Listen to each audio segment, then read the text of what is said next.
हॉस्पिटलला कलावती हॉस्पिटलला ॲडमिट आहेत. त्यामुळं इकडंच दुःखाचं खूप मोठं डोंगर गावावरती कोसळून आम्ही इकडं आलो होतो. मी त्याची संध्याकाळी माहिती घेतो व्यवस्थित. परंतु माझं सगळ्यांना आग्रहाची विनंती आहे, मराठा असो किंवा धनगर असो, तुम्ही शांततेनं घ्या. आपण बसून त्याच्यावरती काय विषय आहे त्याच्यावरती तोडगा नक्की काढू.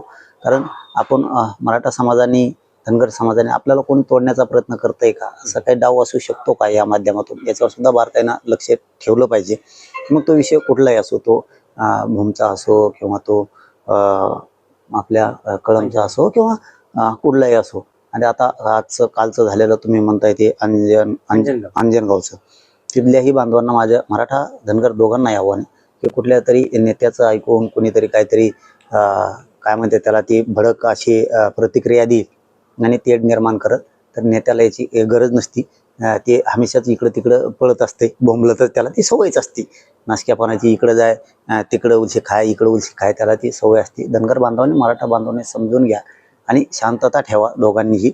आपण त्याच्यात काय विषय ते बसून शांततेत त्याचा तोडगा नक्की काढू. मी आज संध्याकाळी त्याची पूर्ण माहिती घेतोय, विषय काय शांततेत तोडगा निघल. धनगर बांधवांनी विश्वास ठेवा आणि मराठ्यांनी विश्वास ठेवा. फक्त शांततेत घ्या, वाद होईल अशा ठिकाणी किमान आपण शांततेने घेतलं पाहिजे. आपण त्या गावासाठी दौरा वगैरे करणार असं काही ठरलंय का? नाही, तसं ठरलं नाहीये, परंतु मी आज संध्याकाळी पूर्ण माहिती घेतो त्याची की काय काय घडलंय काय. मी सकाळी माहिती घेणार होतो, परंतु अचानक ही फोन आल्यामुळं इकडं मग इकडं अंत्यसंस्काराला यायला लागलं. मी आज संध्याकाळी पूर्ण माहिती घेतो. पण माझं हात जोडून आव्हान आहे धनगरांना पण, मराठ्यांना पण, दलित मुस्लिमांना पण, शांततेत राहावा. आपण बसून बोलून घेऊन तोडगा काढून व्यवस्थित सगळं पार पाडूयात.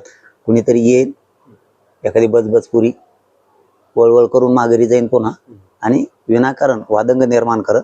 सामान्य मराठ्यांनी सामान्य धनगरांनी समजून घ्या.